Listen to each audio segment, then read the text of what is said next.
At the end of this topic, you will be able to identify the need for measurements in daily life, discuss the characteristics of measuring instruments, describe the various parts of a vernier caliper, measure the length of a cylinder using vernier caliper.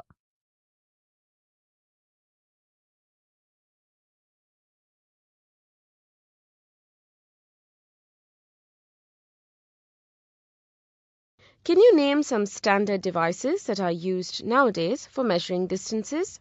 Meter scales and measuring tapes are used to measure the length of objects. If the length of an object is a few millimeters, then a meter scale cannot be used. A more precise instrument has to be used for measuring objects with smaller length. Now, we will discuss accuracy of an instrument. How long is a pencil? The best you can say is about 9 centimeters. You might guess and say about 9.5 centimeters, but the decimal place is just a guess because the smallest unit on the ruler you are using is 1 centimeter. The least count of your instrument is centimeter. Now, look at the picture below, where we are using a different ruler to measure the pencil. How long is the pencil? The best you can say is about 9.5 centimeters. Again, you might guess and say about 9.51 centimeters, but the second decimal place is just a guess because the smallest unit on the ruler you are now using is 1 millimeter, 1/10 of a centimeter. On further dividing the millimeter into smaller divisions, we can measure the length of the pencil more accurately. Thus, choice of instruments becomes more important to make measurements more accurate. There are 3 important characteristics of measuring instruments that one must be familiar with. They are least count, range, error. The smallest value that any instrument can measure is called the least count of the instrument. For example, if you use a scale, then the smallest division is 1 millimeter. Observe the divisions of a measuring scale and check the number of divisions in 1 centimeter. There are 10 divisions in 1 centimeter. Therefore, 10 divisions is equal to 1 centimeter. 1 division is equal to 1 by 10 centimeter, which is equal to 0.1 centimeter, which is equal to 1 millimeter. Therefore, the least count of the scale is 0.1 centimeter or 1 millimeter. It is the smallest value that the scale can measure and is called the least count of the scale. The values between the minimum measurable value and the maximum value that can be measured is called the range of the instrument. For example, the range of a meter scale is 0 centimeters to 100 centimeters. Error may be defined as the deviation from the actual value. If the value is greater than that of actual value, it is called positive error. If the value is less than that of the actual value, it is called negative error. Never use the edge of the meter scale to measure the length of an object as it is invariably worn out. It introduces an unspecified amount of zero error. Instead, align any centimeter mark to the left end of the object. Now take the reading of the left edge and that of the right edge. The difference between the 2 readings will give the length of the object. Readings must be taken with one eye closed. The line joining the eye, the edge of the object, and the scale marking must be perpendicular to the scale to avoid what is called parallel error. Eye position 1 in the given figure is incorrect as the pointer would appear to read 12.2. Eye position 3 is incorrect as the pointer would appear to read 11.8. Eye position 2 is the correct one where the observed reading is the same as the actual reading. Readings must be exact multiples of the least count. For example, if the length of the object lies between two markings on the scale, the length must be read off to the nearest marking on the scale. Never estimate the value by interpolating. In the figure given, pencil A is exactly 16 centimeters since the tip of the pencil coincides with the 16 centimeter mark. In case B, however, the crayon's length lies between 2.75 inches and 3 inches and is closer to 3 inches than to 2.75 inches. The length should therefore be recorded as 3 inches. This error is actually a limitation of the instrument being used for measurement and not the fault of the person taking the measurement. It is called the uncertainty in measurement. While meter scale and balance are some of the common measuring instruments that are used in everyday life, there are certain sensitive or accurate instruments like Vernier caliper and screw gauge. These instruments are used to measure the thickness of objects. Thus, Vernier caliper is an instrument used to measure lengths accurately up to 0.01 centimeter. Vernier caliper consists of the following parts. Main scale, M, is a thin steel bar graduated in centimeter and millimeter on the lower edge. Vernier scale, V, slides over the entire main scale and can be fixed at any position by means of a screw S. Jaw A is attached to the main scale. Jaw B is attached to the zero end of the vernier scale. Jaws C and D are used to measure the internal diameter of a hollow pipe. Now, we will calculate the least value that can be measured using Vernier caliper. That is, the least count of Vernier caliper can be calculated by the following way. In vernier scale, distance of 9 millimeters is divided into 10 equal parts.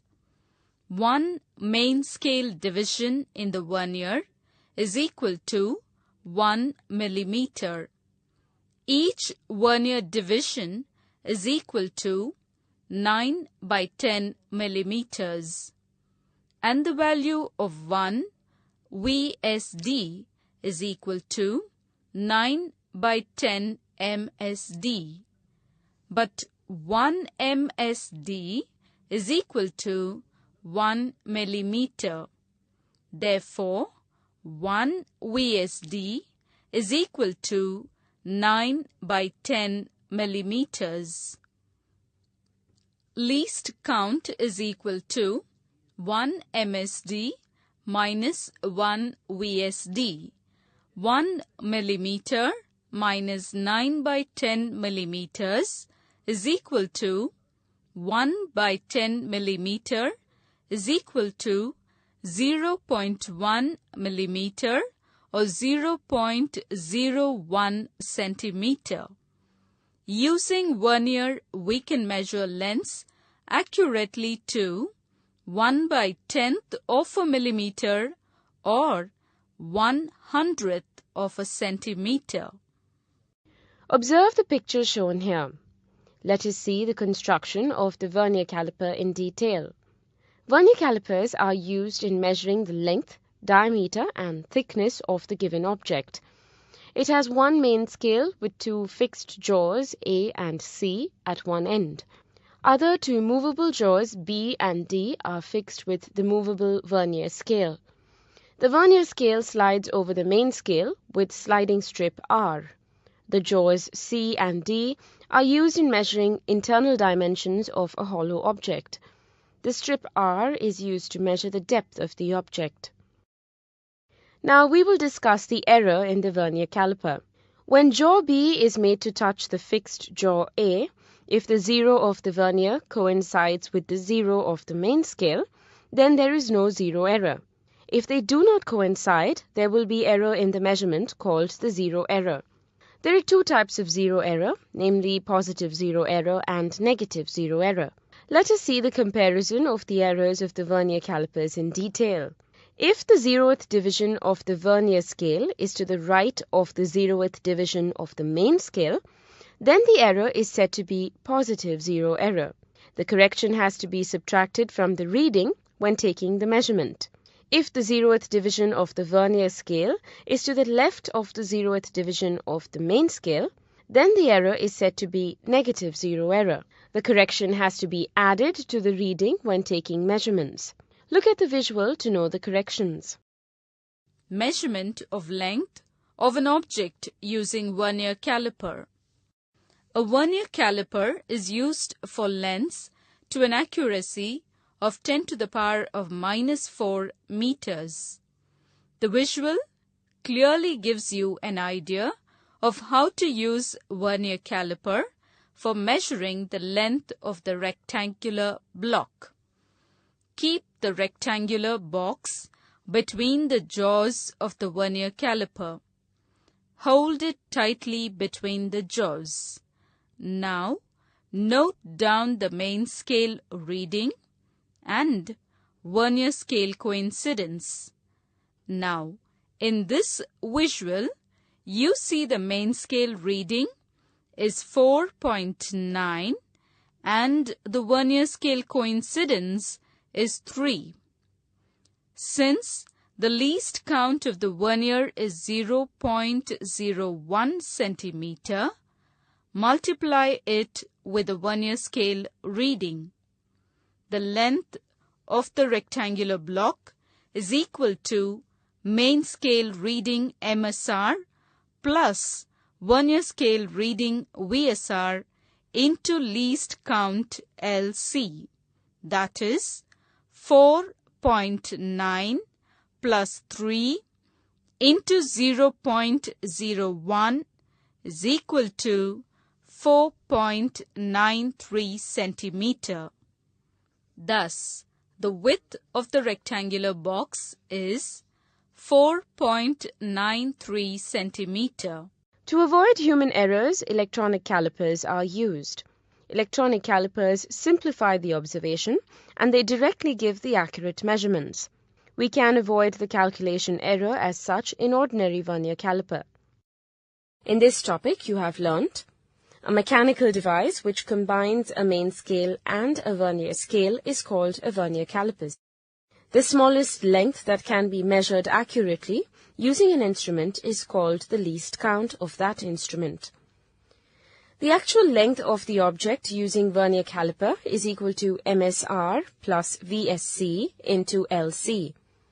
If the 0 of the main scale does not coincide with the 0 of the vernier scale, then the vernier is said to have zero error.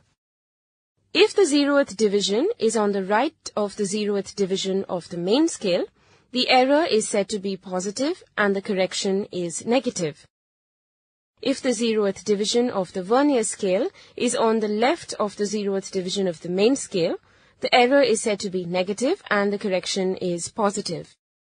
At the end of the topic, you will be able to explain the concept of mass, state the unit of mass, explain the concept of weight, list down the names of the mass measuring instruments. What do you experience while lifting heavy or small objects? How do you feel when you lift a big table and chair? You feel the table weighs more than the chair. All objects possess certain mass. Mass is a fundamental quantity. It is the amount of matter contained in a substance. Mass of a body is always a constant. Mass of a body is measured in grams and kilograms. SI unit of mass is kilogram. 1 kilogram is equal to 1000 grams. We will further discuss how to measure mass of objects using beam balance, also called common balance. In a beam balance, the body whose mass is to be determined is placed on the left-hand pan. Standard masses are added to the right-hand pan until the pointer attached to its horizontal beam comes to vertical position. Then the beam becomes horizontal.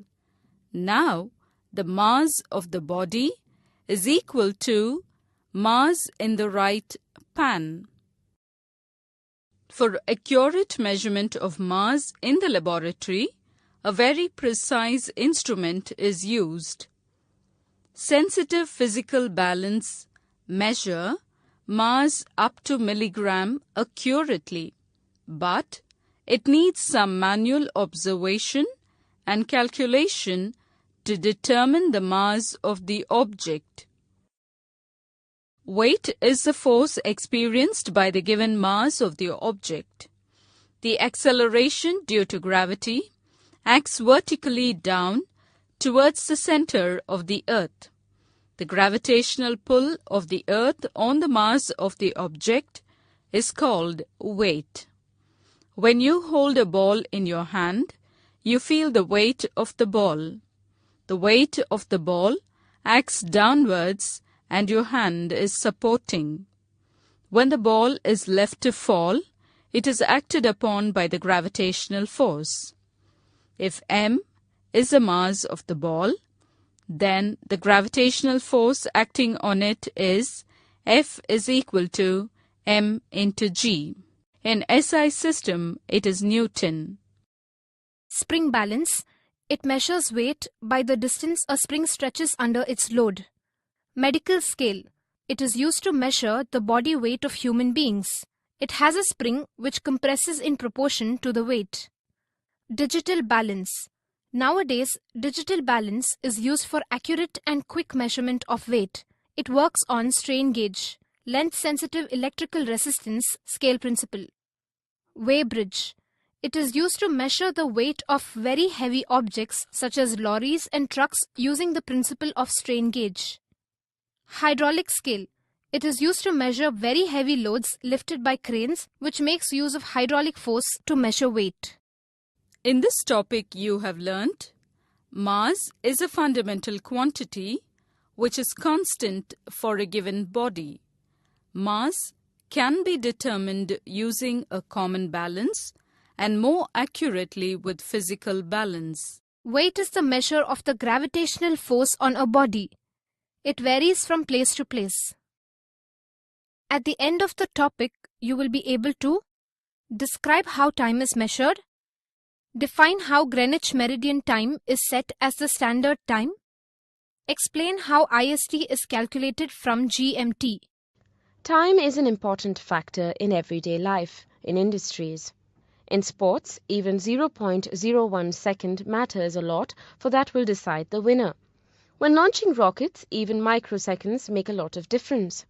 Time is a fundamental physical quantity, which is the interval between two events. We will learn more about the measurement of time and the devices used for it. To measure the interval between two events, we need time-measuring instruments. Now we will see how ancient people measured the time of events. In earlier days, people calculated time by putting a stick on the ground and hence told the time by looking at the shadow. This type of time measurement device is known as a shadow clock. The other instrument to measure time was an hourglass or sand clock. The flow of sand in an hourglass was used to measure time. The Egyptians used water clocks to measure the hours, even at night, but manual refilling of water was required. In the 1930s, pendulum clocks were famous. They were widely used all over the world for accurate timekeeping. Stop clocks are used in debates and athletic games. Nowadays, the electronic watches are also in use. Clocks can be driven by a variety of means, including gravity, springs, and various forms of electrical power. For very accurate measurement of time, atomic clock is used. The cesium fountain atomic clock is situated in Switzerland, working from 2004. This clock has an uncertainty of 1 second in 30 million years. The local time differs from place to place as it is calculated by the position of the sun. When the sun reaches the highest position in the sky over a place, the time is taken as 12 noon at that place. This is called local time. Each country selects a standard meridian to set a uniform time irrespective of distances. The standard meridian of India is 82.5 degrees east to calculate the standard time. This time is called Indian Standard Time, IST. The standard meridian of England is Greenwich Meridian and the standard time is called Greenwich Mean Time, GMT. IST is 5.5 hours ahead of GMT, that is 12 noon in England will be 5:30 p.m. in India. An imaginary line drawn between north and south poles of the globe is called meridian. The earth is divided into 24 time zones spacing 152 longitudes, each one for each hour of the day. The meridian passing through the Royal Observatory in Greenwich, England is taken as prime meridian with the origin of 0 degree. When it is 7 a.m. in New York City, it is 12 noon in London, UK and already 9 p.m. in Tokyo and Japan.